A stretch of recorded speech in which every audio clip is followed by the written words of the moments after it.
প্রদীপ্তা কাঁচুমাচু চোখে আদিবের দিকে তাকালো। আদিব নির্বিকার ভঙ্গিতে দাঁড়িয়ে আছে, কোনো ভাবনা চিন্তা নেই। গাড়ির দরজা খুলে একজন লোক বেরিয়ে আসে। লোকটা দেখতে কাব্যদের বয়সী, পরনে সাধারণ পোশাক। সে আদিবের কাছে এসে কপালে 4 আঙুল ঠেকিয়ে সালাম ঠুকলো ওকে। অতঃপর বলল, আদিবের কোনো ভাবভঙ্গি লক্ষ্য করা গেল না। প্রদীপ্তা তখন হাঁ করে তাকিয়ে আছে। গাড়ির লোকটা আদিবকে এত সম্মান দিচ্ছে কেন? ইনিও কি আদিবের পরিচিত? প্রদীপ্তা দেখলো লোকটা পেছনের দরজাটা খুলে দিল ওদের জন্য। হাত বাড়িয়ে সম্মানের সহিত দাঁড়িয়ে অপেক্ষা করলো গাড়িতে ওঠার। আদিব তাকায় প্রদীপ্তার দিকে। প্রদীপ্তার চোখে মুখে কৌতূহল। আদিপ্তা উপেক্ষা করে তাড়া দিল, প্রদীপ, গেট ইন দ্য কার। সম্বিত ফিরে পেয়ে চকিতে তাকায় প্রদীপ্তা। আদিবের কথা শুনে চুপচাপ গিয়ে বসে গাড়িতে। জানালার সাথে লেপ্টে রাখে নিজেকে। ওর আপাতত মনে হচ্ছে পৃথিবীতে ও এসেছে শুধুই অবাক হতে, আর কিছুই না। প্রদীপ্তা টের পায় গম্ভীর মানুষটা এসে ওর পাশে বসলো। যথেষ্ট দূরত্ব রেখে সাবলীলভাবে বসলো। আগের মতো অত অদ্ভুত অনুভূতিগুলো এসে অন্তঃস্থলে তুফান তুলল না আর। প্রদীপ্তার মনে হলো দুবেলাতে ওর অভ্যাস হয়ে গেছে আদিবের পাশে বসা। গাড়ি চালু হলো। এসির পাওয়ার বাড়িয়ে দেওয়া হলো আদিবের নির্দেশে। চারিদিক অন্ধকারে আচ্ছন্ন হয়ে গেছে। সন্ধ্যা নেমে রাত্রি শুরু হয়েছে বললে মানানসই লাগে। পিনপতন নিস্তব্ধতায় মোড়ানো গাড়ির পরিবেশকে আচমকা বদলে দিয়ে গম্ভীর পুরুষটা নরম গলায় ডেকে ওঠে, প্রদীপ। জানালার বাইরে দৃষ্টি ফেলে একধানে তাকিয়ে থাকা প্রদীপ্তা একটু নড়ে চড়ে উঠল। পিছু মুড়ে আদিবের পানে চাইতে আদিব বলল, ফেরার পর আপনার বিচ্ছু ভাই বোনেরা আপনাকে প্রশ্ন করে করে পাগল করে দিবে আপনি কোথায় ছিলেন। আপনি তখন বলবেন আপনি হসপিটালে গিয়েছিলেন আমার সাথে। ওকে? কপালে ভাঁজ পড়ল প্রদীপ্তার। চোখে মুখে এক ঝাঁক কৌতূহল। সে প্রশ্নবোধক দৃষ্টি ফেলে বলে, কেন? আদিব ভাবলেশীন ভঙ্গিতে স্বাভাবিকভাবেই বলা ধরল, আপু আমার চেয়ে মাত্র 1 বছর 2 মাসের বড়। ওর বিয়ে হয়েছে 7 বছর হবে প্রায়। আপুর বিয়েটা লাভ ম্যারেজ। আপুর বিয়েটা আমাদের ফ্যামিলির কেউই মেনে নেয়নি। ও বাড়ির কেউই আপুর নাম মুখে নেয় না, তাই বলছি। প্রদীপ্তার কপালে ভাঁজ পড়ল। মেনে নিবে না কেন? মিরান তো অনেক ভালো একটা ছেলে, অধরাকে প্রচণ্ড ভালোবাসে। প্রদীপ্তা ব্যাপারটা নিয়ে বেজায় উৎসুক হলো। সে মনোযোগী শ্রোতার ন্যায় সবটুকু কথা শুনে একটু গুরুতর ভঙ্গিতে বসলো।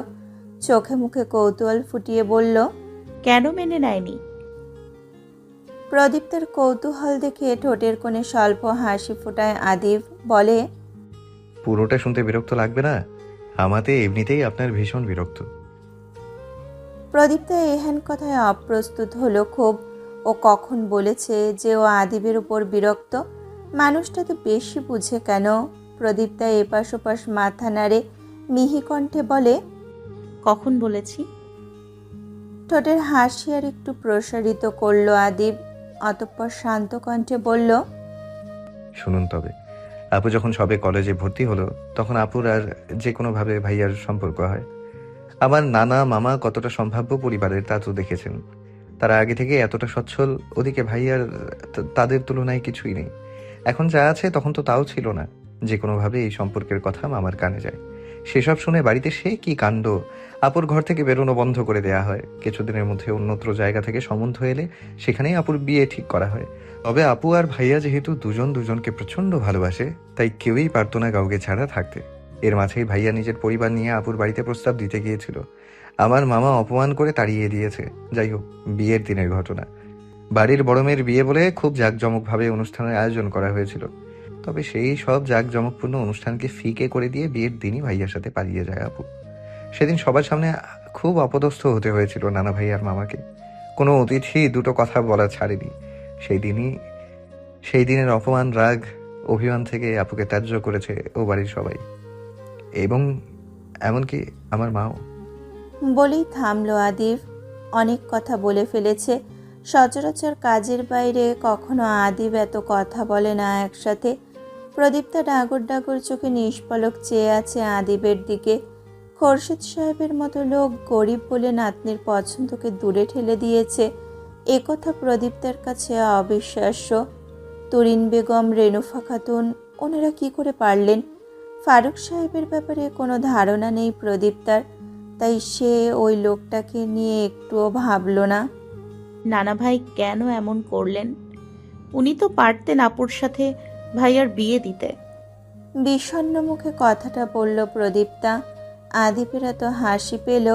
মেয়েটা যেন এই ব্যাপারটা নিয়ে বেশি আগ্রহী। আদিপ নিজেকে সংযত করে বলল, নানা ভাই যতই প্রাণখোলা ভালো মানুষ হোক না কেন, উনি নিশ্চয়ই ওনার আদরের নাতনিকে একজন অযোগ্য পাত্রের হাতে তুলে দিতে পারতেন না। প্রদীপ্তা বিরক্ত হলো যেন। ও অপ্রসন্ন কণ্ঠে বলে উঠল, কিন্তু ভাইয়া তো আপুকে কথা বলতে বলতে গুলিয়ে গেল ও। জিভে আটকে গেল পরের শব্দগুলো। এসব লজ্জাজনক শব্দ প্রদীপ্তা আদিপের সামনে উচ্চারণ করতে পারবে না। লজ্জায় চোখটাকে 2 সেকেন্ডের জন্য বন্ধ করে আবার খুলল ও। এদিকে প্রদীপ্তার আচরণ বেজায় মজার লাগে আদিবের। আদিব ভ্রু বাঁকিয়ে বলে, ভাইয়া আপুকে কি? প্রদীপ্তা লজ্জায় নুয়ে পড়ে। প্রসঙ্গ পাল্টে ঋণঋণে গলায় বলে, আপনি কেন আপুর সাথে ভালো সম্পর্ক রেখেছেন? আদিপের বড্ড হাসি পায় হুট করে প্রদীপ্তার প্রসঙ্গ পাল্টে নেওয়ার ব্যাপারটা দেখে। তবুও সে নিজেকে যথেষ্ট সংযত রাখল। স্বাভাবিক গলায় বলল, কারণ আপুকে পালিয়ে যেতে আমি হেল্প করেছি। সচকিত চক্ষুচূড়া রসগোল্লার আকার ধারণ করে প্রদীপ্তার। বিস্ময়কর মুখে তড়িৎ গতিতে সে তাকায় আদিবের দিকে। এই কাঠখোট্টা মেজাজি মানুষটা কাউকে পালাতে সাহায্য করেছে, এও সম্ভব? প্রদীপ্তার শুষ্ক ঢোক গিলে। সব কিছু অবিশ্বাস্য লাগছে ওর, সবটা। এই বিস্ময়টুকু কাটিয়ে দিতে ফের আদিব বলল, ছোট থেকেই আমি আর আপু একজন আরেকজনের আত্মার বন্ধু। আমার সমস্ত ভালো খারাপ ব্যাপারগুলো আমি আপুকে বলতাম, ঠিক তেমনি ও আমাকে সব বলতো। আমার কাছে জাত, গোষ্ঠী, ধর্ম, বর্ণ কোনো বিষয় নয়। নির্বিশেষে যারা যারা নিঃস্বার্থভাবে ভালোবাসতে জানে, তারা ভালোবাসার মানুষকে আগলে রাখতেও জানে। তাই বেশি ভাবিনি, নির্দ্বিধায় ভাইয়ার হাতে আপুকে তুলে দিয়েছি, সবার আড়ালে, গোপনে। আপনি বললেন না অহৈকে কেন সঙ্গে আনিনি? এই যে এটাই কারণ। মিরান সত্যি অধরাকে প্রচণ্ড ভালোবাসে, প্রদীপ্তা এটা জানে। তবে প্রদীপ্তা অন্য কিছুতে এবার আটকালো। আদিপ সবার বেলায় গম্ভীর, তাই প্রদীপ্তা মনে মনে ওকে গম্ভীর বদমেজাজি ডাকে। তবে মানুষটা তো প্রদীপ্তার বেলায় একেবারে ভিন্ন ধর্মী। উনি এমনভাবে কথা বলেন যে সেই কথা শুনে যে কেউ মুগ্ধ হতে বাধ্য। ভীষণ বুঝদার ব্যক্তি আদিপ। প্রদীপ্তার অজান্তেই ভালো লাগে মানুষটার অদ্ভুত ব্যক্তিত্ব। খানিকক্ষণ দুজনেই নিশ্চুপ। গাড়ি চলছে নিজস্ব গতিতে। মনোযোগ সহিত গাড়ি চালানোতে ব্যস্ত সামনে বসা লোকটা। প্রদীপ্তা বাইরে চেয়ে আছে, ভাবছে অনেক কিছুই, এলোমেলো ভাবনা। আদিপ কলে ব্যস্ত, কারোর সঙ্গে জরুরি আলাপ করছে। আরও কিয়ৎক্ষণ প্রবাহিত হলো। খোরশেদ সাহেবদের বাড়ি থেকে অধরার বাড়ি বেশ দূরে হওয়ায় যেতে সময় লাগছে। আদিপ ফোন রেখে মাথাটা এলিয়েছে সিটের ওপর, চোখ দুটো বন্ধ। গাড়ির মৃদু আলোয় প্রদীপ্তা এক পল দেখল মানুষটাকে। আচমকা কি হলো কে জানে। প্রদীপ্তাই হুট করে বলে উঠল, আপনি আমাকে আপনি সম্বোধন করেন কেন? স্বল্পভাষী মেয়েটার কথায় বিন্দুমাত্র চমকায় না আদিপ। সে ওভাবে থেকে নরম গলায় বলে, আপনি আমাকে এই সম্বোধনটা কেন করেন? ভড়কে গেল প্রদীপ্তা। আদিপ প্রদীপ্তার করা প্রশ্নই প্রদীপ্তাকে ছুড়ে দিচ্ছে। এটা কেমন হলো? দুটো প্রশ্ন কি এক নাকি? প্রদীপ্তা তো আদিবের চেয়ে ছোট, আর আদিপ বড় একটা মানুষ। ওকে আপনি করে কেন ডাকবে না? প্রদীপ্তা শুষ্ক ঢোক গিলল, মিহি করে বলল, আপনি তো বড়। আমরা আদিপ ভারী শ্বাস ফেলে সোজা হয়ে বসল, মোলায়েম গলায় বলল, বড়দের আপনি করে বলতে হয় কেন? নিশ্চয়ই যথাযথ সম্মান দিতেই, রাইট? আমি আপনাকে যথেষ্ট সম্মান করি প্রদীপ্তা, খুব বেশি। অদ্ভুতভাবে শিউরে উঠল প্রদীপ্তার গা। বিস্ময়ে উপচে পড়ল ওর সমস্ত আদলে। হৃদস্পন্দন বাড়ল তুফানের মতো। এর আগে কেউ ওকে এমনভাবে বলেনি, সম্মান দেয়নি। প্রদীপ্তা মাথা নিচু করে ফেলল, তুলল অন্য এক প্রসঙ্গ। ঢাকা ফিরছি কবে? এখানে ভালো লাগছে না আপনার? উৎস ক্ষমা চাইনি আপনার কাছে। দ্রিম করে কেঁপে উঠল প্রদীপ্তার ভেতরটা। অবাকতা পৃথিবী গ্রাস করল তার। আদিব উৎসর ব্যাপারটা কি করে জানে? আদিব চোখ মেলে তাকায় প্রদীপ্তার দিকে। প্রদীপ্তার চোখে মুখে উপচে পড়ছে আশ্চর্য ও ভীষণ জড়তা নিয়ে বলল, আপনি জানেন? আদিব নিশ্চুপ। প্রদীপ্তা বুঝে নিল আদিব জবাব দিতে ইচ্ছুক নয়। তড়িৎ বেগে আরও একখানা প্রশ্ন এসে ভিড়ল প্রদীপ্তার মনে। অভিজয় বিস্ময় নিয়ে বলল, আপনি কি ওনাকে মেরেছেন? শাস্তি দিয়েছি। নির্বিকার গলায় উত্তর দিল আদিব। প্রদীপ্তা অবাক হয়ে তাকিয়ে রইল নিষ্পলক। মানুষটা কি সব জানতা? কিভাবে এটা জানলো? প্রদীপ্তা তো কাউকে ওই ব্যাপার নিয়ে বলেনি। তবে প্রদীপ্তার ভাবনার মাঝেই দ্বিতীয়বার শোনা গেল আদিবের শান্ত নিবিড় কণ্ঠস্বরটা। কাল ফিরছি, সকালে সম্ভব নয়, বিকেলে রওনা দিব। চলবে? প্রদীপ্তা চক্ষু সরিয়ে নিল। মানুষটা তো অদ্ভুত কেন? পুনরায় নিজেকে প্রশ্ন করল প্রদীপ্তা। ওর বিশ্বাস হচ্ছে না উৎসর ব্যাপারটা আদিব অবধি চলে গেছে।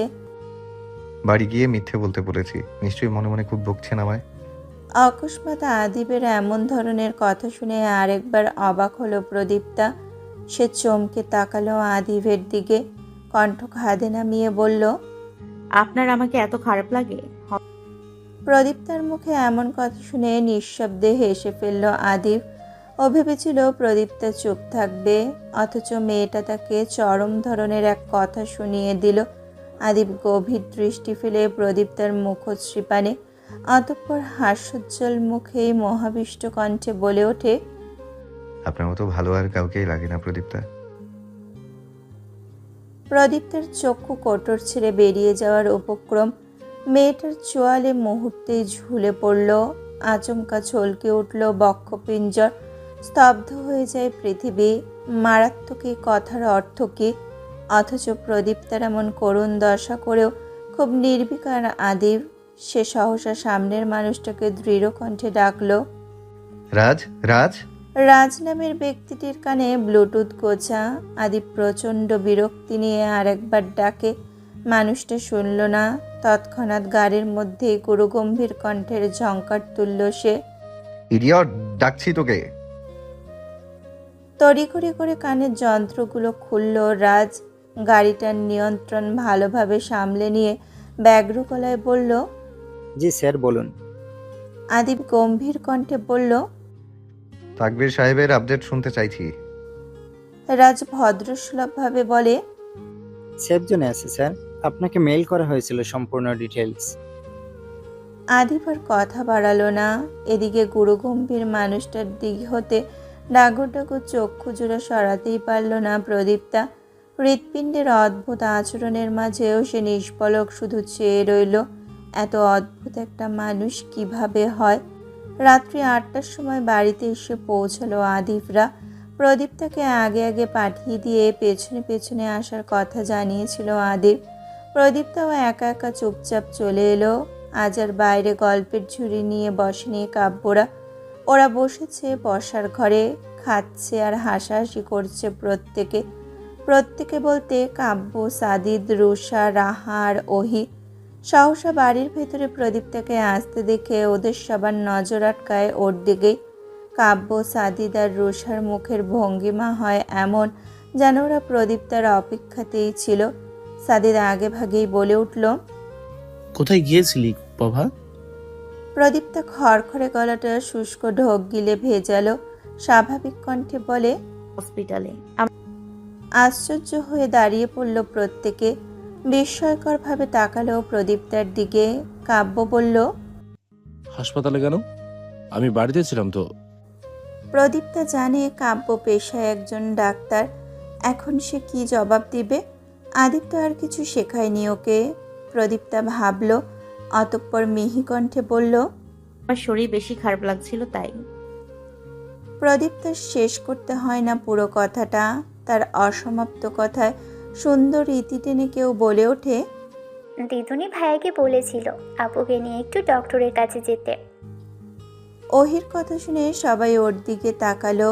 রুষা অবাক হয়ে শুধায়, কই তুই তো আগে বললি না? আগে তো আমাকে জিজ্ঞেস করা হয়নি। ওহির ছটপট উত্তর। কাব্য, সাদিদার রুষা মানল প্রদীপ্তা হাসপাতালেই গিয়েছিল, তাই তো আর কথা না বাড়িয়ে ফ্রেশ হতে পাঠিয়ে দিল প্রদীপ্তাকে। প্রদীপ্তাও স্বস্তির শ্বাস ফেলে চলে এলো কক্ষে।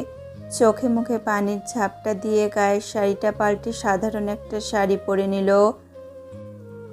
নিজেকে এবার প্রচণ্ড হালকা লাগছে, ক্লান্তির লেশমাত্র নেই তার মাঝে। চুলগুলোতে সুন্দর করে বেনি গেঁথে নিল, নিজেকে পরিপাটি করে সবার মাঝে উপস্থিত হলো ও। রেনুফা খাতুন এসে নাতি নাতনিদের সঙ্গে বসেছেন। প্রদীপ্তা বেছে বেছে রেনুফার পাশের জায়গাটাকেই দখল করলো। পাশ ঘেঁষে বসতেই রেনুফা মেয়েটাকে এক হাতে আগলে নিলেন, মিষ্টি কণ্ঠে বললেন, কেমন গেল আজকের দিন? প্রদীপ্তা স্বাভাবিকভাবে বলল, ভালো। রেনুফা খাতুন হাসলেন। প্রদীপ্তা বোকা, নয়তো ওর বলা উচিত ছিল ভীষণ ভালো, আদিবের সাথে ছিল বলে কথা। এরই মাঝে কাব্য শুধায়, ডাক্তার কি ওষুধ দিয়েছে বনু? ডাক্তার কি ওষুধ দিয়েছিল বনু? কোন রোগের জন্য হাসপাতালে গিয়েছিলে বলো না কিন্তু। ভরকে চায় প্রদীপ্তা। একটা মিথ্যাকে সত্যরূপ দিতে কয়েকটা মিথ্যার উৎপত্তি ঘটে, অথচ বোকাশোকা প্রদীপ্তা ঝটপট উত্তর দিতে জানে না। ওষুধপত্র কিছু সঙ্গে এনেছে না কিও, কথা কেমন করে এড়িয়ে যাওয়া যায়? ওরাই বা এত কৌতূহল পোষণ করছে কেন প্রদীপ্তার অজানা। অকস্মাৎ রেনুফা খাতুন প্রদীপ্তার হয়ে বললেন, খাবার দাবার কম খায়, তাই শরীরটা দুর্বল। সেই দুর্বলতা থেকেই নাকি মাথা ব্যথা করে। ঠিকঠাক খেলে সব ঠিক হয়ে যাবে, তাই ডাক্তার ওষুধ দেয়নি। কাব্য, সাদিদ, রুষা অধর বাঁকায়। প্রদীপ্তা প্রশ্নবোধক দৃষ্টিতে তাকায় রেনুফার দিকে। রেনুফা তো আর জানে না প্রদীপ্তা কোথায় ছিল, তবে উনি মিথ্যে বললেন কেন? আদিব কিছু বলেছে নির্ঘাত। রুষা ভ্রু বাঁকিয়ে বলল, তোমাকে কে বললো নানু? রেনুফা অপ্রসন্ন কণ্ঠে বলল, যেই বলুক, তোমরা আর এই বিষয় নিয়ে ওকে প্রশ্ন করো না তো। মেয়েটা কথা বলতে গেলে এমনিতেই ভয় পায়। ওহি খিলখিল করে হেসে উঠল। সম্পূর্ণ বসার ঘরে ঝংকার তুলল ওর হাসির আওয়াজ। কথা বলতে ভয় পাই, শুনতে কেমন মজা লাগছে না? এত বড় একটা মেয়ে নাকি কথা বলতে ভয় পাই? বরাবরই রাত্রি আরম্ভ হয় নিঃশব্দতার মধ্যে দিয়ে এক শান্ত অনুপম রূপে। এখন সেই রাত্রির প্রহরী চলমান। গগনের বিস্তারে জ্বলজ্বল করছে অসংখ্য নক্ষত্র। চন্দ্রখানাকে দেখাচ্ছে নীল গম্বুজের বুকে ছড়িয়ে থাকা রূপলি প্রদীপের ন্যায়। হাওয়ায় ভেসে আসছে আর্দ্র শীতলতা। ঝকঝকে ইন্দুর কোমল আলো ছড়িয়ে পড়েছে চাঁদের ধারে। প্রকৃতি যদিও বা এই সময়টাতে বড্ড নির্মগ্ন, তবে একঝাঁক ছেলে মেয়ে তখন বেজায় মগ্ন নিজেদের আড্ডা আসরে। চাঁদের মৃদু দীপ্তির নিচে বিশাল ছাদটাতে বসে আছে 6 জন মানুষ। কেউ হেলান দিয়ে, কেউ বা মেঝেতে পা মেলে। তাদের সামনে রাখা চায়ের কাপগুলো থেকে ধোঁয়া উঠছে ধীরে ধীরে। সেই ধোঁয়া মিলিয়ে যাচ্ছে চাঁদের আলোর সঙ্গে। কথার পর কথায় ভরে উঠছে রাতের নিস্তব্ধতা। হাসির রেশে মুখর খোরশেদ সাহেবের আদুরে বাড়িটা। মেঝেতে বসে থাকা প্রত্যেকের ভিড়ে একাই শুধু বেতের ছোট্ট চেয়ার পেতে বসে আছে দীর্ঘকেশী সুন্দর দেখতে এক রমণী, যে সবার কাছে প্রভা, নিজের কাছে প্রদীপ্তা, আর একজন গম্ভীর মানুষের কাছে সন্ধ্যা প্রদীপ। সাদিদ, কাব্য, রুষা, ওহি আর রাহার সামনে ঘুরছে একটা বোতল। ওরা খেলছে হয় করো নয়তো বলো, যাকে ইংরেজিতে বা যে খেলা সকলের কাছে ট্রুথ অর ডেয়ার নামে পরিচিত। প্রদীপ্তা এইসব খেলতে মোটেও ইচ্ছুক নয় বিধায় সকলের চেয়ে আলাদাভাবে বসেছে ও সবার খেলাটাই উপভোগ করছে। ওহিটা একটু পরপরই বড়দের কাছে বকা খাচ্ছে নিজের পাকামের জন্য। এই যেমন একটু আগে বোতলটা ঘুরতে ঘুরতে যখন রুষার দিকে মুখ করে পড়ল, তখন রুষা ট্রুথ সিলেক্ট করলো। সঙ্গে সঙ্গে ওহি প্রশ্ন করে বসে, রুষা আপু, তোমার বয়ফ্রেন্ড আছে? এইটুকু একটা মেয়ের কাছে এমন উদ্ভট প্রশ্ন শুনে রুষা ধমকে উঠল। বেশি পেকে গেছিস? আমি খেলবো না ওর সাথে ভাইয়া। তখন ওহিও বলেছে, তুমি ট্রুথ সিলেক্ট করেছো কেন? না করলেই পারতে।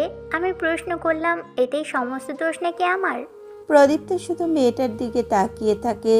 নিজেকে খুব বেশি গুরুত্ব আর প্রাধান্য দিতে জানে ওহি। সমস্ত পরিস্থিতি সামলাবার মতো দক্ষ যেন ও। প্রদীপ্তের এই মেয়েটাকে বেশি পছন্দ। সাদিদ বোতল ঘোরালো। বোতল যখন ঘুরছে তখনও প্রদীপ তাকে বলল, তুমি কিন্তু আমাদের সাথে খেলতে পারতে, তোমাকে কঠিন কাজ করতে দিতাম না। প্রদীপ্ত সাবলীলভাবে বলল, আপনারা খেলুন ভাইয়া, আমি দেখছি। ওদিকে বোতল ঘুরে পড়ল কাব্যর দিকে। কাব্য পরপর ট্রুথ নিয়েছিল বিধায় এবার বাধ্য হয়ে ডেয়ার নিতে হলো। অমনি বিচ্ছুদল ওকে দিয়ে বসলো এক আজব ডেয়ার। ওকে নাকি মেয়েদের মতো শাড়ি পরে নাচতে হবে। পাশে ছিল রুষার ওড়না, ওটাকেই শাড়ির মতো গায়ে জড়িয়ে ইচ্ছে মতো নাচলো। মোবাইলেও আজব এক গান বেজে যাচ্ছে। রুষারা হেসে কোটি কোটি। সাদিদ হাসছে আর হাতে তালি দিচ্ছে। প্রদীপ্ত পলকহীন চেয়ে রইল। ওরা খুব সুখী, কতটা প্রাণোচ্ছল মানুষ। প্রদীপ্তের হৃদয় জুড়িয়ে যায় যেন। ওদের খেলা আবার শুরু হলো। সহসা ছাদে পদধূলি ফেলল আদিপ। খেলার তালে তালে সবাই একবার আদিপের দিকে তাকালো, অতঃপর গুরুত্ব না দিয়ে চোখ সরিয়ে নিল। আদিপ কানে ফোন চেপে কথা বলতে বলতে চলে গেল অন্য প্রান্তে। একটা বারের জন্য তাকালো না এদিকে। আজ ওদের এই বাড়িতে শেষ দিন। শেষ দিনের মজা মস্তিটা যেন একটু বেশি ওদের মাঝে। একটা সময় গিয়ে ওরা এসব খেলাধুলা বাদ দিল, সব কিছু গুটিয়ে নিল। এদিকে ওহি ওদেরকে করে যাচ্ছে লাগাতার উদ্ভট প্রশ্ন। আচ্ছা কাবু ভাইয়া, তোমার পছন্দের মানুষের নাম কি? কাব্য দেয়ালে গা এলিয়ে দিয়ে বলল, তোর শাশুড়ি। হো হো করে হেসে উঠল প্রত্যেকে। মেজাজ বিগড়ালো ওহির। ও ভেঙচি কেটে দ্বিতীয়বার একই প্রশ্ন করলো সাদিদ, রুষা আর রাহাকে। ওদের উত্তরও এমনই ছিল। সাদিদকে জিজ্ঞেস করলে ও বলল, আমার খুব পছন্দ শেখ হাসিনাকে, পাগড়িটা আমার বড্ড প্রিয়। হেসে উঠল ওরা। রুষা বলল, ইখতিয়ার বিন বখতিয়ার খলজি। রাহা বলল, আলবাদুর আল শামস, দুজনেই আমার ভীষণ প্রিয়। এই নিয়ে কি হাসাহাসি ওদের। ওহি তো মহা বিরক্ত ওদের ওপর। একজনও ঠিকঠাক উত্তর দিল না। আচ্ছা, ছোট বলে কি ও মানুষ না? মেয়েটা ভেঙচি কাটে প্রত্যেকের উদ্দেশ্যে। সাদিদরা তো ওহির বাচ্চামো দেখে আরও দম ফাটানো হাসিতে ফেটে পড়ল। ওহি বিরক্ত হয়ে ওদের কাছ থেকে চোখ সরিয়ে নিল। তাকালো প্রদীপ্তার দিকে। ডাগর ডাগর চোখে রুষাদের দেখছেও। ওহি দীর্ঘশ্বাস ফেলল। সহসা বলল, চাঁদাবু, তোমার পছন্দের মানুষের নাম কি? আমি জানি তোমার উত্তর এমন হবে, পৃথিবীর সবাইকেই আমার পছন্দ। তবে আমি এমন উত্তর চাই না, ভালো উত্তর চাই। সাথে এও বলবে তোমাকে কি কেউ পছন্দ করে বা করতো। আমি কিন্তু প্রেম সংক্রান্ত প্রশ্ন করছি, সাধারণভাবে নয়। ওহি গড়গড়িয়ে সবটুকু কথা কেমন উগড়ে দিল প্রদীপ্তার দিকে। প্রদীপ্ত হতভম্ব হলো ওহির সব কথায়। সাদিদের চেয়েও ভয়ঙ্করভাবে প্রদীপ্তাকে প্রশ্ন করেছেও। কি সাংঘাতিকভাবে উল্লেখ করে দিল, আমি প্রেম সংক্রান্ত প্রশ্ন করছি। কোনরূপ দ্বিধাবিহীন। ওহির মাঝে লাজ লজ্জা নেই, নেই কোনো সংকোচ। ও যাকে তাকে যে কোনো কিছু বলার মতো ক্ষমতা রাখে। দেখা গেল সাদিদরা খুব আগ্রহী নয়নে তাকিয়ে আছে প্রদীপ্তার দিকে। ওরাও শুনতে ভীষণ ইচ্ছুক বোঝা গেল। প্রদীপ্তার ইতস্তত বোধ হলো। নীরব মুখটার আড়ালের জড়তাগুলো কারো চোখে পড়ল না। প্রদীপ্তা সন্তর্পণে দীর্ঘশ্বাস ফেলে। অতঃপর সকলের প্রতীক্ষার ইতি টেনে ও মলিন কণ্ঠে বলে ওঠে, আমাকে কেউ কেন পছন্দ করবে? আমি সবার কাছে অপ্রিয়, অপছন্দের মানুষ। হাসিমাখা পরিবেশটা যেন নিমেষেই ধূপ করে নিভে গেল। প্রত্যেকটা হাস্যোজ্জ্বল মুখশ্রী মিয়ে গিয়ে মলিন হয়ে এলো। প্রদীপ্তার মুখে এমন অপ্রত্যাশিত কথাগুলো ওরা ভাবতে পারছে না। প্রদীপ্তা নীরবে মাথা নিচু করে নিয়েছে। মেয়েটার মুখে আজ অবধি হাসি দেখেনি কেউ, কান্নাও দেখেনি। ও বড্ড একাকিত্ব পছন্দ করে, তাই নীরব থাকে এমনটাই তো ভেবেছে ওরা। তবে কেন মেয়েটার মুখে এমন কঠিন কঠিন বাক্য আজ? সাদিক, কাব্য, রুষা স্তব্ধ হয়ে শুধু তাকিয়েই থাকলো। ওহির মুখের বিরক্তি, রাগ সব হাওয়া হয়ে গেছে। ওহিও বিমূঢ়। অকস্মাৎ রুষা এসে প্রদীপ্তাকে জড়িয়ে ধরল। অতর্কিত কাণ্ডে খানিক অপ্রস্তুতি হলো ও। রুষা মোলায়েম গলায় বলল, তোমাকে কে বলেছে এসব? তুমি জানো তুমি আমার কত প্রিয়, আমাদের সবার কত পছন্দের? কাব্য আর সাদিদও একই সুরে বলল, বনু, তুমি আমাদের ভীষণ পছন্দের। পাগল তারা যারা তোমার মতো মিষ্টি একটা মেয়েকে বিরক্তকর মনে করে। প্রদীপ্তার চোখ দুটো অজান্তেই জলে ভরে উঠল। ওকে এতটা আদর কেউ করে না। এই যে ওর বড় ভাইয়ের শখ ছিল পূর্ণ হয়েছে, ছোট বোনের শখ ছিল পূর্ণ হয়েছে, বড় বোনেরও দরকার ছিল। অধরাকে আজ দেখে এসেছে, সবাই ওকে ভালোবাসে, তবুও কেন এই আবেগগুলো ওদের সামনে প্রকাশ করতে হবে? প্রদীপ্তার নিজের বোকামির জন্য লজ্জা লাগে। ও মাথা নিচু করে আর তাকাতেই পারল না। এক দৃষ্টি শুধু নিচেই চেয়ে রইল। আচ্ছা, কেউ যে অদূর থেকে চাঁদের দিকে তাকিয়ে আওড়ালো, আপনি আমার কাছে বড্ড প্রিয়, ভীষণ শখের একজন মানুষ। এই কথাগুলো কি প্রদীপ্তা শুনতে পেল না? কেন বাক্যগুলোর কান অব্দি পৌঁছালো না? কেন? আপনাকে আমি পছন্দ করি নিজের সাধ্য মতো, সম্মান করি একজন সৈনিকের দেশের মতো, তবুও কেন কষ্ট পান? কেন ভাবেন অত শত? আমার নীরব ভালোবাসা, স্নেহ কি আপনার জন্য যথেষ্ট নয়? সময় দিন, দ্রুত আপনাকে সবকিছু বিলিয়ে দেব। আপনার প্রতিটি ক্ষণ করে তুলব স্বপ্নময়। প্রতিজ্ঞাবদ্ধ একজন। চাঁদের দিকে তাকিয়ে কি বিড়বিড় করছো বড় ভাইয়া? জমিনেও চাঁদ থাকতে পারে, ওসব খুঁজলেও তো পারো। অকস্মাৎ বাচ্চা বাচ্চা চঞ্চল মেয়েটার কণ্ঠস্বর শুনে মেরুদণ্ড সোজা করে দাঁড়ালো আদিব। পিছু ফিরে চাইলো। সেই কিশোরী মেয়েটা এসে আদিবের পাশে দাঁড়ালো দূরত্ব বজায় রেখে।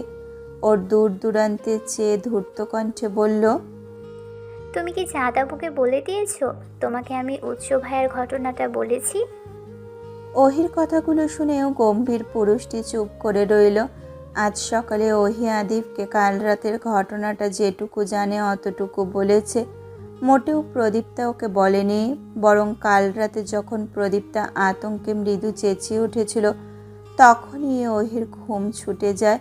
ও উৎসকে পালিয়ে যেতে দেখেছে। মেয়েটা তখন আবছা আবছা কিছু না বুঝলেও সকালে প্রদীপ্তার মুখ দেখেই বুঝে নিয়েছে কাল রাতে কি হয়েছিল। যত হোক, নিজের ভাইকে তো ভালো করেই চেনেও, তাই তো সকালে বলেছিল তোর মতো ভাই যেন কাউকে না দেয়। নিজের কথার প্রেক্ষিতে অপর পাশের ব্যক্তিটির কোনো জবাব না পেয়ে ওই হতাশ হলো। আচ্ছা ভাইয়া, তুমি চাঁদ আবুকে নিয়ে কোথায় গিয়েছিলে? আদিব নিশ্চুপ। ওই হাল ছাড়ে না। ও নিজের মতো করে আবার বলে, ভাইয়া, তুমি চাঁদ আবুকে আমার কাছে রেখে যাও না প্লিজ। আপু অনেক দিন থাকুক আমার কাছে। আদিব গম্ভীর মুখে ওহির দিকে তাকালো, আবার মুহূর্তেই চোখ ফিরিয়ে নিল। ছোট্টখাট্ট ওহি এক হাত কোমরে দিয়ে হাসলো, বলল, ভাইয়া, তোমার উচিত আমাকে অনেকগুলো চকলেট কিনে দেওয়া। আদিব পুনরায় তাকালো ওহির দিকে। মেয়েটা ভীষণ বকবক করতে পারে। কেউ কথা বলতে না চাইলে ও একা একাই বলতে থাকে। আদিব প্রসন্ন কণ্ঠে বলে, কেন? ওহি এবার মিটিমিটি করে হাসলো, দুষ্টুমি ভরা কণ্ঠে বলল, বিকজ সামথিং ইজ ফিশি। বলেই হো হো করে হেসে উঠল ওহি। আদিব ভ্রু বাঁকায়, বড্ড ফাজিল এই মেয়ে। আদিব দৃঢ় কণ্ঠে বলল, সামথিংটা কি? ওহি হাসতে হাসতেই বলল, সামথিং ইজ সামথিং। বুঝলে তো ভাইয়া, বড় হয়ে প্রেম বিশেষজ্ঞ হব, তাই এখন থেকেই প্রস্তুতি নিয়েছি। আর আমি যে কারো মন পড়ে নিতে পারি। আদিব শক্ত করল চোখ মুখ, ইচ্ছে ওহিকে একটা চট দিবে, তবে তার আগে মেয়েটা ছুটে গেল, চলে গেল নাগালের বাইরে। আদিব সেদিকে তাকিয়ে মুখ ফুলিয়ে শ্বাস ছাড়ে। কেমন বিচ্ছু মেয়ে, সবাইকে ভেজে খায় যেন। পর মুহূর্তে আদিব অন্যত্র চেয়ে হেসে ফেলল। মেয়েটা যেদিকে ইঙ্গিত করে গেল তা বুঝেছে আদিব, খুব ভালোভাবে বুঝেছে। ওহি, আজ দরজাটা লাগিয়ে ঘুমালে কি তোমার অসুবিধা হবে? পড়ার টেবিলে বসে থাকা ওহি ধীরে মাথা বাঁকিয়ে তাকালো প্রদীপ্তার দিকে। প্রদীপ্তার নরম কণ্ঠস্বর শুনে ও বলে, কোনো সমস্যা নেই, আটকে দাও। প্রদীপ্তা দরজার ছিটকিনি টেনে খাটে আসে। আগে থেকে বিছানা ঝেড়ে গুছিয়ে রেখেছিল ওহি। ও আবার প্রদীপ্তার সুবিধা অসুবিধাতে অধিক গুরুত্ব দেয়। ওহির আর পড়তে ইচ্ছে হলো না, ও বাতি নিভিয়ে শুতে চলে গেল। কাল না গেলে হয় না আপু? গতকালকেই তো এলে। প্রদীপ্তা ওহির মাথায় হাত রাখে, আলতোভাবে হাত বুলিয়ে দিয়ে মিষ্টি স্বরে বলল, রুষার পরীক্ষা চলছে, এর মাঝে ও এলো। ঢাকা ভিড়ে পরীক্ষাগুলো তো দিতে হবে। ওহি প্রদীপ্তাকে জড়িয়ে ধরল, মলিন গলায় বলল, তোমায় মিস করব। প্রদীপ্তাও ওহিকে আগলে নিল নিজ বাহু ডোরে, আদুরে গলায় বলল, আমিও। তুমি ঢাকা যেও, তখন সারাক্ষণ আমরা একসাথে থাকবো, ঠিক আছে? ওহি মন খারাপ করলো বোধহয়।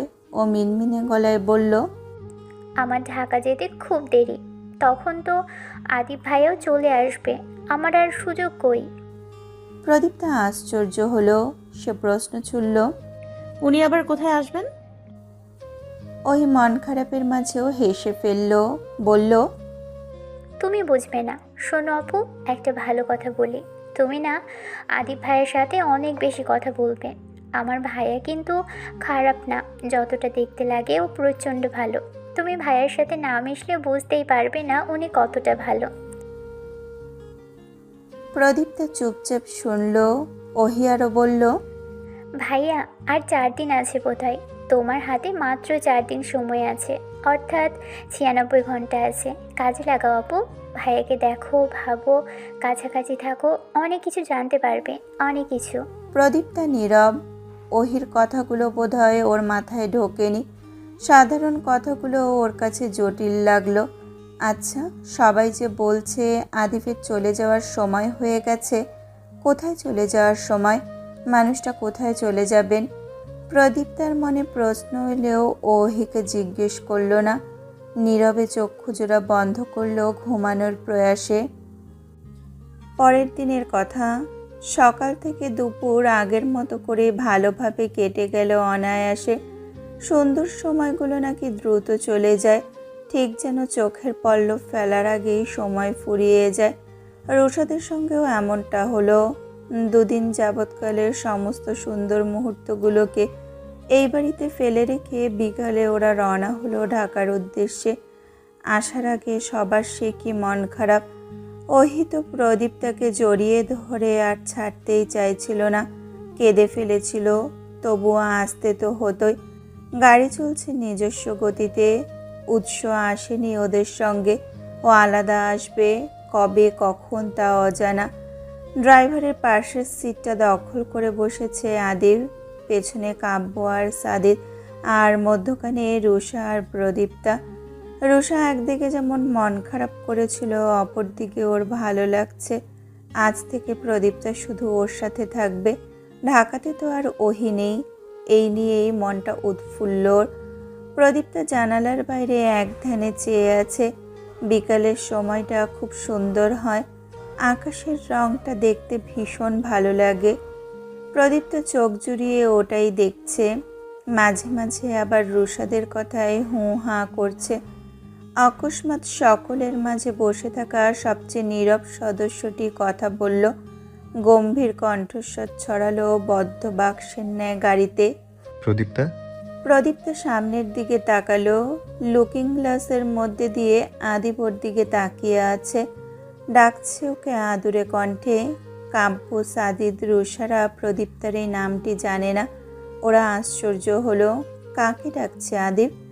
রুষা প্রশ্ন করতেই যাচ্ছিল, তার আগে আদিপ ফের একই সুরে ডাকে, প্রদীপ, প্রদীপটা খুবই ক্ষীণ কণ্ঠে জবাব দিল। জি। মাথার উপর আকাশটা এসে ভেঙে পড়ল হয়তো সাদিদের মাথায়। 3 ভাই বোনের চক্ষু চড়ক গাছ। হলোটা কি? প্রভার নাম প্রদীপ্তা? কই, ওরা তো জানতো না। আদিপ জানে কি করে? কাব্য আশ্চর্য কণ্ঠে শুধায়। ওর নাম তো প্রভা ভাই। আদিপ ওর কথায় জবাব দেয় না। রুষা গোল গোল চোখে তাকিয়ে আছে প্রদীপ্তার দিকে। ও বিস্মিত কণ্ঠে বলল, তোমার নাম প্রদীপ্তা আপু? প্রদীপ্তা অপ্রস্তুত হলো। যেখানে কেউই ওর এই নামের বিষয়ে অবগত নয়, সেখানে আদিপ ওকে এই নামে অহরহ ডেকে যায়। একটা নামকে অসংখ্য নাম বানিয়ে ডাকে। প্রদীপ্তার মনে এখনো প্রশ্নটা আছে, আদিপ কি করে জানলো? প্রদীপ্তা রুষার কথার জবাবে মাথা নাড়ে, অর্থাৎ হ্যাঁ। রুষা ভ্রু কুঁচকে চায়, সন্দিহান কণ্ঠে বলে, কই, আমাদের তো কখনো বললে না। প্রদীপ্তা শুষ্ক ঢোক গিলল, মিনমিনে গলায় বলল, আমাকে এই নামে কেউ ডাকে না। আমি নিজেই তো মাঝে মাঝে ভুলে যাই আমার এমন একটা নাম আছে। একটু থেমে প্রদীপ্তা তাকালো সামনের সিটে বসে থাকা আদিবের দিকে, যে লুকিং গ্লাসে তখনও ওকে দেখে যাচ্ছে। প্রদীপ্তা দীর্ঘশ্বাস ফেলে মিহি কণ্ঠে বলল, উনি একাই এই নামে ডাকে। আমি জানিও না উনি এই নাম কোথায় শুনেছেন। সাদিদরা আর এক দফায় অবাক হলো। সাদিদ, কাব্য, রুষা একে অপরের দিকে চাওয়াচাওয়ি করলো। অতঃপর একই সঙ্গে বলে উঠল, তুমি কি করে জানো ভাইয়া? আদিব অপ্রসন্ন হলো যেন। ও কঠোর গলায় বলে, I don't want to hear a single word from you idiots. সবাই একসঙ্গে চুপ হয়ে গেল। আদিবের শাসনে ওরা সবাই ভেজা বিড়াল, অথচ এখানে বসে আছে একজন পুলিশ কর্মকর্তা, সাদিদ, যে কিনা একজন senior assistant superintendent of police. আর ওই যে কাব্য, তিনি তো ডাক্তার মশাই। ওর মতো মানুষ ও ভাইয়ের এক ধমকে চুপ হয়ে যায়, অথচ কাব্য আর আদিব পিঠাপিঠি। আদিব মাত্র 1 বছর 2 মাসের বড় ওর চেয়ে, আর রুষা, ও তো সবচেয়ে ক্ষুদে সদস্য। ভাইয়া ছোট থেকেই শাসনে শাসনে রেখেছে, তাই ভাইয়ের এক ধমকে একদম শান্ত হয়ে যায়। প্রদীপ্তা ওদের দেখে হতাশ হয়। এত প্রাণোচ্ছল লোকগুলো নাকি কাঠখোট্টা মেজাজি লোকটার কড়া আদেশে চুপ হয়ে গেল। প্রদীপ্তা লুকিং গ্লাসের দিকে তাকিয়ে থেকে হঠাৎ নিঃশব্দে দুঠোঁট নাড়ল। দানব। কিয়ৎক্ষণ অতিবাহিত হয়, পিনপতন নীরব একটা পরিবেশ সৃষ্টি হয়। আদিব শান্ত হয়ে বসে আছে। সহসা ও স্পষ্ট গলায় বলতে লাগলো, প্রদীপ শুনুন, আপনার মাধ্যমিক এবং উচ্চ মাধ্যমিক উভয় পরীক্ষার রেজাল্টই ভালো। আপনার জন্য একটা বিশ্ববিদ্যালয়ে ভর্তি হওয়াটা কোনো গুরুতর ব্যাপার না যদি ঠিকঠাক পড়াশোনা করেন। বাড়ি ফিরে বিশ্ববিদ্যালয়ে ভর্তির প্রস্তুতি নিচ্ছেন, যা যা লাগবে আপনার কাছে পৌঁছে যাবে। শুধু ভর্তির প্রস্তুতি গ্রহণ করার দায়িত্ব আপনার। আদিব থামল। অনাকাঙ্ক্ষিত এরূপ কথাগুলো এই মুহূর্তে প্রদীপ্তা আশা করেনি। প্রদীপ্তার চোখ মুখ থমথমে হয়ে গেছে ইতিমধ্যে। চোখ দুটো নিষ্পলক চেয়ে আছে আদিবের দিকে। প্রদীপ্তা ভাবে প্রদীপ্তার রেজাল্ট মোটেও ভালো নয়, অন্তত আদিবের কাছে তো ভালো হতেই পারে না। একজন বোর্ড টপ করা মেধাবী মানুষের কাছে এই রেজাল্ট ঠুনকো বই কিছু না। তাছাড়া আগে প্রদীপ্তার পড়ার খুব শখ ছিল, ওর ইচ্ছে ছিল ও অনেক পড়বে। তবে ধীরে ধীরে সেই ইচ্ছা ফিকে হয়ে গেছে। ও এখন আর পড়তে চায় না। একটাবারও বিশ্ববিদ্যালয়ে ভর্তির ব্যাপারে ভাবেনি ওর বিশ্ববিদ্যালয়ে ভর্তি হওয়াটা জরুরি। এদিকে আদিবের কথাগুলো খুব মনোযোগ সহিত শুনছে ওর 3 ভাই বোন। ওদের কাছে আদিবের সিদ্ধান্ত যথার্থ। আদিব ফের বলল, আপনি পারবেন, অত ভাববেন না, এখন সময় আছে আপনার হাতে। প্রদীপ্তা পলক ঝাপটায় বার কয়েক, লম্বা শ্বাস টেনে ধীরে বলে, আমি ভর্তি হতে চাই না। রুষা ভ্রু বকরিল করল। কাব্য আর সাদিদও আশ্চর্য হলো। এদিকে আদিব যেন এরূপ উত্তর পাবে তা আগে থেকেই জানতো। ও ভীষণ গাছাড়া। সারা জীবন শুধু উপন্যাসের বই পড়লে তো চলবে না ম্যাম, আপনাকে একাডেমিক দিকটার দিকেও নজর দিতে হবে। প্রদীপ্তার মুখটা আরো মলিন দেখালো। পড়াশুনো শুরু করা মানে আবার রশিদ দেওয়ানের অনর্থক অর্থ ব্যয়। প্রদীপ্তের এমনিতেই রশিদ দেওয়ানের দয়ায় থাকতে ইচ্ছে হয় না, তবুও দায়ে পড়ে থাকতে হয়, যদিও বা উনি প্রদীপ্তার জন্মদাতা পিতা। প্রদীপ্তা আস্তে করে ফের বলল, আমি চাইছি না। আদিব নিগুড় নয়নে তাকিয়ে। রুষা, সাদিদ, কাব্য অসন্তোষ প্রদীপ্তার কথায়। ওরাও চায় প্রদীপ্তা আরও পড়ুক। ওদের পরিবারের সবাই খুব শিক্ষিত। প্রদীপ্তা আর না পড়তে চাইলে দেখা যাবে সবচেয়ে কম শিক্ষিত ব্যক্তিটি প্রদীপ্তাই হবে। কাব্য বলল, তুমি কেন পড়তে চাইছো না বনু? তুমি জানো নিশ্চয়ই বর্তমান সময়ে একজন মানুষের সর্বোচ্চ শিক্ষিত হওয়া কতটা প্রয়োজন। প্রদীপ্তা নিশ্চুপ ও মলিন মুখে নিচে চেয়ে আছে তো আছেই। রুষাও বলল, বোঝালো সাদিদও। প্রদীপ্তা শুধু শুনল। ওর মনে হলো ও ভীষণ অভদ্র, ভীষণ বেয়াদব, নয়তো বড়দের মুখের ওপর মানা করার সাহস কোনো কালেই ছিল না ওর। প্রদীপ্তা বেজায় দুঃখী হলো নিজের আচরণে। ওর মনে হলো ও অহংকারী হয়ে যাচ্ছে। ছেঁড়া কাঁথার শক্ত বিছানা থেকে উঠে এসে বিরাট দালানের নরম তুলতুলে বিছানায় শোয়ার সাথে সাথে ও অন্যরকম হয়ে গেছে। নিজের প্রতি বিশ্বাস করতে পারছে না, এত পরিবর্তন কি করে। অতি আদর ভয়ঙ্কর এই প্রবাদটাই আপাতত ওর মাথায় ঘুরপাক খাচ্ছে। অনুশোচনা হচ্ছে নিজের ব্যবহারের জন্য। ওদিকে দীর্ঘক্ষণের নীরবতা ভেঙে পুনরায় সামনে বসা মানুষটা নরম গলায় বলে উঠল, আপনি ইউনিভার্সিটিতে ভর্তি হচ্ছেন? রুষারা দীর্ঘশ্বাস ফেলল। প্রদীপ্তা মানা করবে ওরা জানে, মেয়েটা যে কেন পড়তে চাইছে না ওপরওয়ালা মালুম। প্রদীপ্তা বিষণ্ণ চেহারায় আর একবার তাকালো আদিবের দিকে। লুকিং গ্লাসে দুজনের চোখাচোখি হলো। ও চোখ ফেরালো না আর, বরং মিহি কণ্ঠে বলল, আপনার ইচ্ছে না। এইটুকু উত্তর শুনেই সন্তুষ্ট হলো আদিব। ও জানে প্রদীপ্তার ইচ্ছের বিরুদ্ধের উত্তর এটা, তবুও। এদিকে প্রদীপ্তার এমন কথা শুনে বাকিরাও খুশি হলো। কিন্তু প্রদীপ্তা, ও কি মনে মনে বিষণ্ণতায় ভুগছে না অস্বস্তিতে। সময় পেরোচ্ছে স্রোতের ন্যায়। কমলাপ সূর্যটা অস্ত যাচ্ছে। পাখিরা নিজস্ব নীড়ে ফিরে যাচ্ছে ডানা ঝাপটে। মোলায়াম অম্বর জুড়ে ছড়ানো অজস্র বাদল ঝুপঝুপ করে বর্ষণধারা নামাতে পারে যে কোনো মুহূর্তে। শান্ত নিবিড় চোখে বাইরের দিকে একধ্যানে চেয়ে আছে প্রদীপ্তা। নির্জীব পাথরের ন্যায় স্তব্ধ হয়ে রুষা গলা খাকারি দেয়।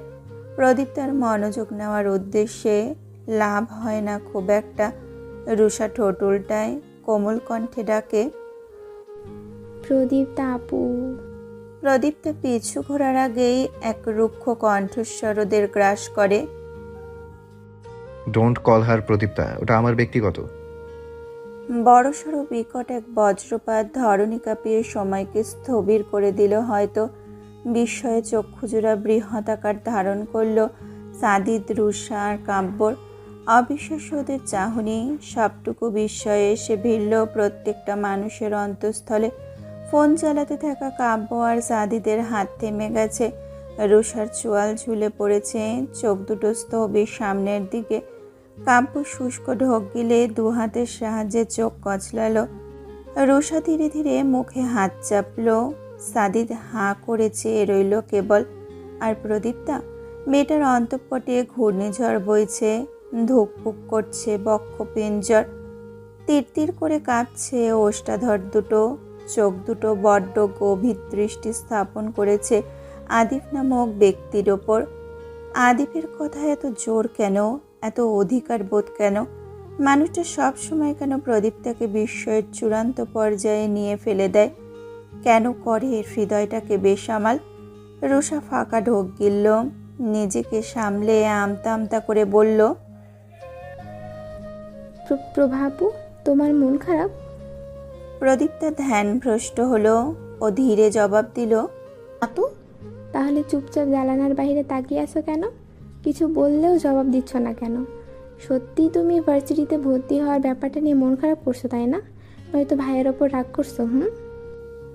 আদিব আর চোখে তাকায় প্রদীপ্তার কোমল মুখশ্রী পানে। তখন প্রদীপ্তা নরম কণ্ঠে বলল, আমার মন খারাপ আর রাগ দুটোর একটা হয় না, আমি পারি না এসব। রুষা হেসে ফেলল, বলল, এত নরম হতে হয় না আপু, এমন মানুষ কষ্ট পায় বেশি। প্রদীপ্তা সন্তর্পণে দীর্ঘশ্বাস ফেলল, নিভৃতে দৃষ্টি ফেলল জানালার বাইরে, অতঃপর বলল, আমার কষ্টও লাগে না রুষা, আমি মাঝে মাঝে হতাশ হই এই ভেবে যে আমি হয়তো মানুষ নই। রুষার কাছে বাক্যগুলো হয়তো খুব মজার লাগলো। ও হো হো করে হেসে উঠল। পেছন থেকে শোনা গেল কাব্যের কণ্ঠস্বর, কষ্ট কাকে বলে আমার থেকে বেশি আর কে জানবে। পৃথিরা ঢোলের মতো পেটওয়ালা বুড়ো দাদাকে বিয়ে করেছে, অথচ আমি কিছুই করতে পারছি না। প্রদীপ্তার মায়া হয় এই ব্যাপারটা শুনলেই। আহারে, বেচারা কতই না ভালোবাসে মেয়েটাকে, অথচ বিয়েটাই করতে পারছে না কেন কে জানে। প্রদীপ্তা মায়া ভরা কণ্ঠে বলে, ভাই আপনি কষ্ট পাবেন না। রুষা সাদিদের হাসি আর দেখে কে, দুটো গলা ফাটিয়ে হেসে উঠল। ওদিকে হতাশা প্রকাশ করলো কাব্য। আগে আপনি আপনি করে কথা বলাটা বন্ধ করবো না, আমারই তোমাকে তুমি করে বলতে অসুবিধা হয়। এ নিয়ে কতবারের মতো এই কথাটা কাব্য প্রদীপ্তাকে বলল। প্রদীপ্তা হিসেব করতে পারে না। প্রদীপ্তা নিজেকে শুধরে নেয়, ঋণঋণে গলায় বলে, ভাইয়া ঢাকা গিয়েই তুমি আপুকে বিয়ে করে নিও। কি নম্র প্রদীপ্তার কণ্ঠস্বর। সাদিদ আর রুষা তখনও হাসছে। কাব্যের ভালো লাগলো মেয়েটার মুখে তুমি ডাক শুনে, তার উপর আবার সুন্দর একটা সান্ত্বনা বাণী। এরই মাঝে রুষা বলে, তুমি ওই মেয়েকে দেখলে আর এই কথা বলতে না, বাপের মতো জল্লাদের মতো দেখতে। প্রদীপ্তার সত্যি পৃথিলাকে দেখার খুব ইচ্ছে। কাব্যের মুখে এত বেশি এই নামটা শোনা হয়েছে যে মেয়েটাকে দেখার জন্য কৌতূহল জন্মে গেছে। এবার প্রদীপ্তার না বলা ইচ্ছেটুকুকে পূর্ণ করে দিল কাব্য। ও পেছন থেকে হাতের ফোনটা প্রদীপ্তার দিকে বাড়িয়ে দিয়ে বলল, দেখো প্রভা, রুষার কথার সাথে কোনো মিল পাও কিনা। প্রদীপ্তা ফোনের স্ক্রিনে তাকাতেই মুগ্ধ হয়ে যায়। কাব্য আর পৃথিলা নামক মেয়েটা একসাথে দাঁড়িয়ে আছে। দুজনের মুখে চওড়া প্রাণবন্ত হাসি, একজন আরেকজনের দিকে তাকিয়ে আছে কি সুন্দর করে। মেয়েটাকেও প্রদীপ্তার খুব সুন্দর লাগলো দেখতে। প্রদীপ্তা মুগ্ধ কণ্ঠে বলল, আপু খুব সুন্দর, আপনাদের একসাথে খুব সুন্দর লাগছে ভাইয়া। কাব্য হাসলো, বলল, তুমি বাদে কেউ আমার কষ্টটা বোঝেই না বনু। প্রদীপ্তা চুপ রইল। কাব্য সারাদিন হাসতে থাকলেও যে প্রেমিকার বিয়ে নিয়ে আতঙ্কে আছে প্রদীপ্তা নিশ্চিত। ওদিকে রুষা আর সাদিদ তখনও কাব্যকে নিয়ে মজা নিচ্ছে। এত কিছুর মাঝে হুট করেই প্রদীপ্তার মাথায় একটা অদ্ভুত ব্যাপার এলো। ও প্রথমবারের মতন একটা উদ্ভট সিদ্ধান্ত নিল। ও যদি কখনো বিয়ে করে তবে ওর প্রিয়তমর সঙ্গে এমনভাবে ছবি তুলবে। আচ্ছা, প্রদীপ্তা কি তখন হাসবে? ও তো হাসতেই জানে না, না হাসলে ছবি ভালো আসবে কিভাবে? চট্টগ্রাম থেকে ঢাকা পৌঁছাতে পৌঁছাতে অনেক রাত হয়ে গেছে। লম্বা জার্নিটায় সকলেই নেতিয়ে পড়েছে, কেবলমাত্র আদিব ছাড়া।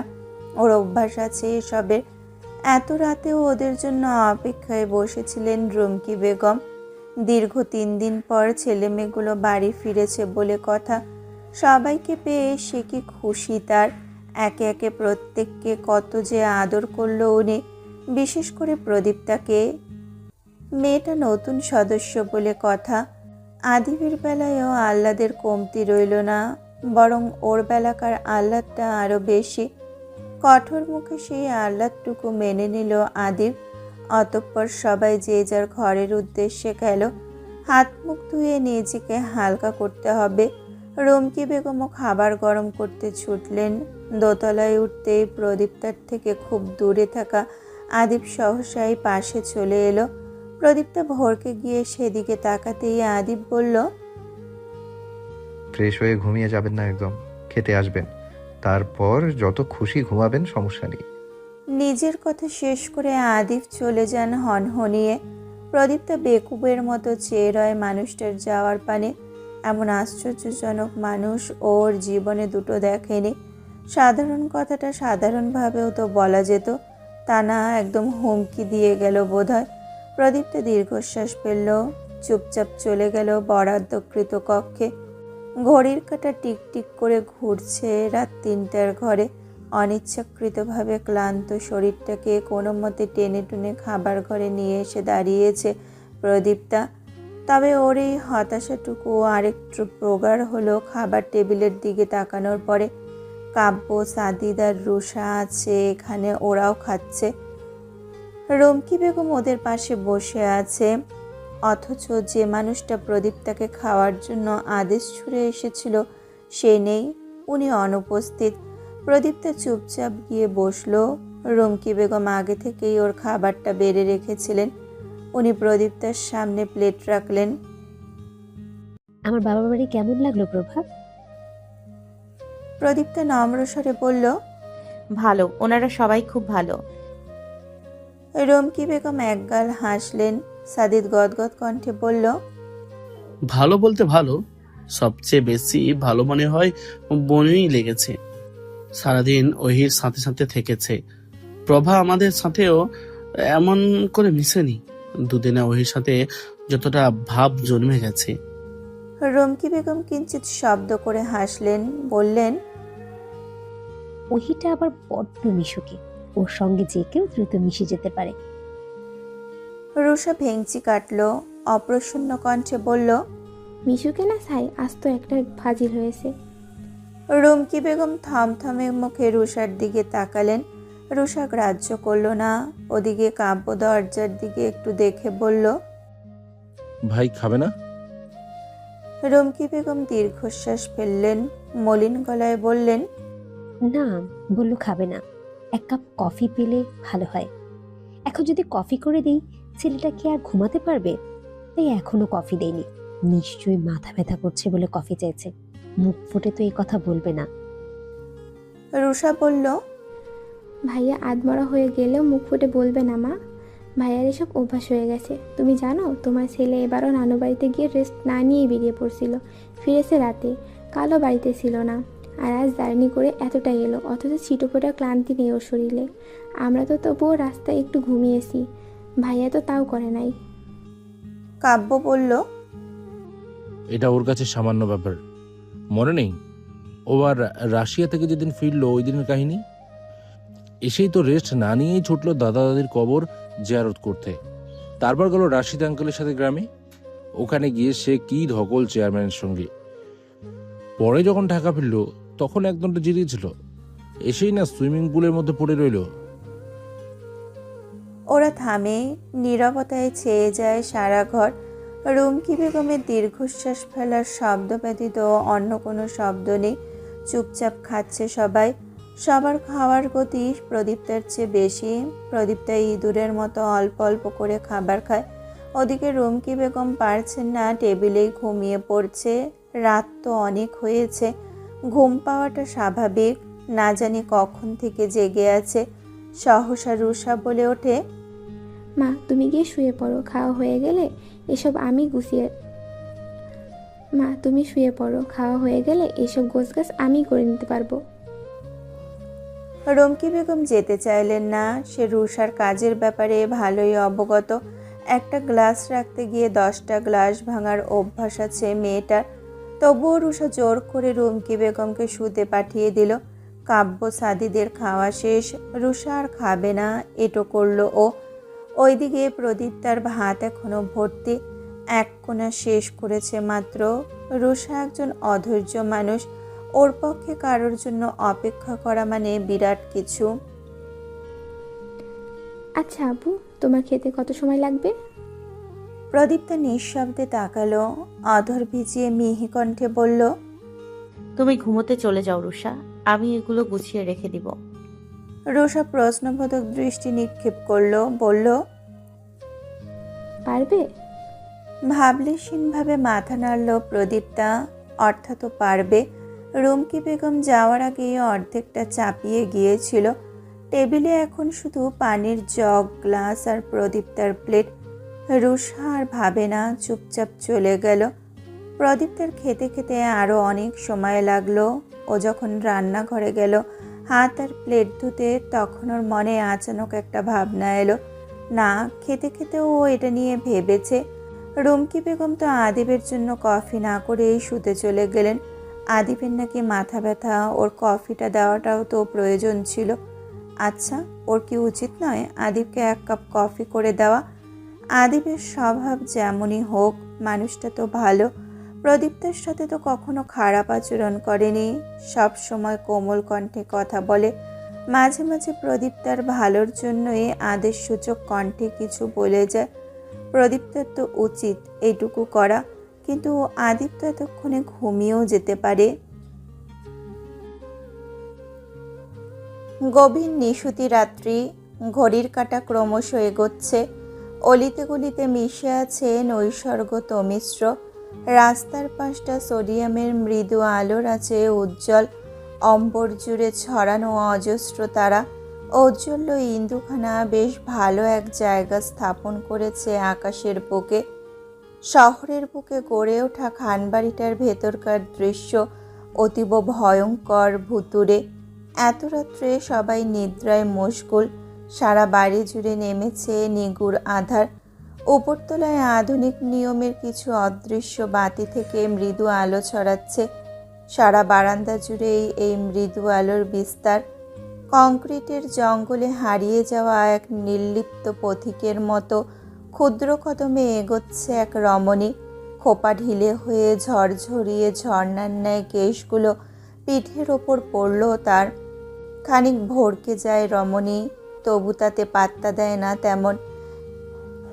এক হাতে যত্ন সহিত ধরে রাখা একজনের মহামূল্যবান জিনিস, নিজ হাতে খুব যত্ন করে তৈরি করা কারোর জন্য 1 কাপ কফি।